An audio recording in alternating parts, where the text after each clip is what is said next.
Hey everyone, welcome back to OCD Recovery's YouTube channel, where today I'm going to talk about what I believe is one of the biggest life traps for most people. This is a very hard discussion to break down because if you bring this up to most people that work in economics or the financial sector, they will say you're crazy because they're more than likely not looking at it from a belief perspective, and that is the idea of retirement. Retirement is a trap for most people to where they live their life or put their life off waiting for an imaginary day, America, Social Security, pensions, etc., which are going away at rapid rates, not like it was 40 years ago. And they wait to do things thinking they will be able to have a retirement. And then when they get to retirement, they're already so frugal with their money. I'm not saying you have to be irresponsible with your income, but I'm saying that if you have an idea in your mind that I will live once I get retired, that is really going to hold you back. Before I go any further, please subscribe, hit that like button down below. Let me know what you think about this topic. This is a topic that keeps many people stuck. It hinders many people's lives. It's explained in a very irrational way. And again, it's not saying that saving money isn't a good thing or being responsible with your money doesn't have benefits to your life. But if we're putting our life off, acting like we'll live forever, that is a problem. So let's start with my philosophy on money. I do believe that it's very good to live below your means, whatever that is. Not going into large debt. We obviously have massive debt problems in America and all over the world because we are a debtor. We are debt-based in a fiat system, the way that we print money, which is a problem. We don't really have a free market society, which is not going into that in this topic. But if you want to learn more about that, Mike Maloney's Hidden Secret of Money is a really good place to start. If you can balance that stuff without being compulsive about it, that's just one ideology about it. Depends on your school of thought. So, but giving you that introduction, I believe that I will never retire. People say, well, what if you get injured and this and that? Take my coaching for an example. I could lose all my limbs and still find a way to coach. Literally find a way to practice. I see people do it. It's a ridiculous example, but I can be disabled and still coach from anywhere in the world. I could do everything like that. It would be hard for me to be a chiropractor, but I could still run my healthcare company from the house. There's many opportunities to make income nowadays, no matter what. I think that many people, I don't believe in the soul, and I don't believe in that how people perceive spirituality in the most modern sense. But if I'm going to use that as an example, I do believe most people's souls die when they retire and they just sit around and do nothing. That's not a bad way to live your life, but it's probably not the best way to live your life. And I know it's not the way I want to live my life. So I can be a little bit more open with my income or how I want to live my life because I don't plan on saving tons of money to this end date in retirement. I do put money away. I do that every month. We have business meetings. Me and my wife are very specific of how we run our income. But the irrational belief behind it, let's go through some of those actually. Let's pull out the Ellis book. Of course, I got my hiking book on top of it. Okay, let's look at the irrational beliefs behind retirement, the ones that really hold people back. Okay, first book on the reading list. Goal. My goal is to retire comfortably with as much money as I need, whether it's coming from a pension, Social Security, or the money I put away in investments for the rest of my life to live comfortably. My activating event, anything that doesn't go to plan, anything that goes wrong, etc. My rational belief is this. I would like to have enough money to have a comfortable retirement to be able to do more things that I want to do. But if I don't have that, why is that the end of the world? Is it so terrible to work when you're 60, 70, and 80? Can't work give you some type of meaning? Not that you need meaning for a content life, but can it help give you some momentum to work towards in life? Your irrational beliefs are this. No matter what, I must have money in retirement. And if I don't, my life is ruined. It's the worst thing ever, and I can't stand it. If I don't have any money, it proves that I'm an idiot. I'm someone who did not save money, and that is the worst thing a person can do. They're selfish and idiotic with your money. You have a lot of people like Dave Ramsey, which I like a lot of stuff from Dave Ramsey.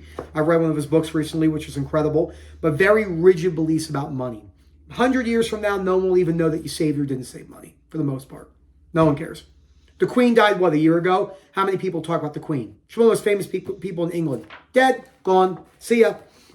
You know, this is not an excuse to be irresponsible with your money, but if you're very rigid with savings, if you're very rigid with not having fun, there are people out there that make very, very good money that won't even go out to eat. I got to save it. I got to save it. Save it for what? You could be killed in a head-on collision tomorrow. Then what? Okay? Again, it's not saying you have to be irresponsible. The consequences from those beliefs are always on guard, the internal thermometer, always checking your finances, checking your fidelity accounts, checking your investments, always talking about money, not being able to go anywhere and do anything with disposable income, et cetera, et cetera, et cetera. Okay? And also, these beliefs about needing to be retired. The other problem with the emotional consequences is always being aware of, oh my God, I'm 59, I'm almost 65, or whatever the imaginary idea that you have in your head about retirement is still there, okay? So now that we've outlined the ABCs of your goals, let's go through them, okay? No matter what, I must retire. No matter what, I must have a period in my life where I am free. Disputing. Why must you retire? Where is the evidence that has to happen? Effective philosophy. There is no reason why I must retire, but there are several reasons why I would prefer to. No evidence exists that I have to get what I want. The universe does not owe me money. The universe does not owe me peace. Pensions, retirement, Social Security, whatever you have, these are all new age things. There was no retirement in 1880. There was no retirement for most people in 1940. This is just the way the world is. These ideas of retirement and your government's owing you thing is a very new age thing, okay? Disputing. In what way is it awful if I can't retire? Why is it awful if I have to work until I'm 80? I'm actually very excited for that. I can't wait to work when I'm 80 or 90 years old if I live that long. I'm pumped. It's going to be awesome. Effective new philosophy. In no way, it may be damned inconvenient. I don't even view it as inconvenient, but it's hardly 100% inconvenient since it could be worse. And if it were awful or terrible, it would be more than inconvenient, which of course it can't be. So although it's inconvenient, it is just tough. Rational belief. If I don't have freedom and peace of mind and unlimited money, that means I can't stand it. Prove that I can't stand it. I can't prove that I can't stand it because there's obviously people out there that are very severely hindered with their economics and their financial hardships. I will hardly die if I lose this job. Now, I understand you can go to, what if I'm homeless, what if I don't have money? But there's a lot of people that have no money whatsoever, dirt bags, or people that live the original climbing and hiking lifestyle that basically eat fast food only and have very, very, very...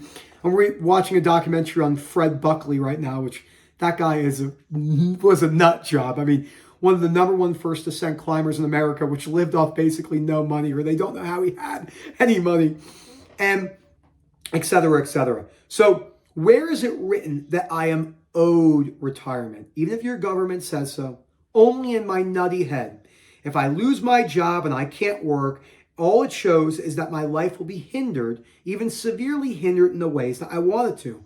But the only reason I would be depressed and anxious is because my belief system about retirement is so terrible. Again, this does not mean you shouldn't save money. It does not mean you should be reckless with your money, but it does mean your rigid beliefs about putting life off. I just don't believe in that anymore. I have fun. I'm going to smoke nice cigars. I'm going to go out to nice dinners. I'm going to do things within reason. If I have a month where I make a lot less money, because my income can be all over the place, when you do contracting, when you have a rental property per se, you just don't know if someone's in it, or anything like that. You know, we don't have a stable salary income.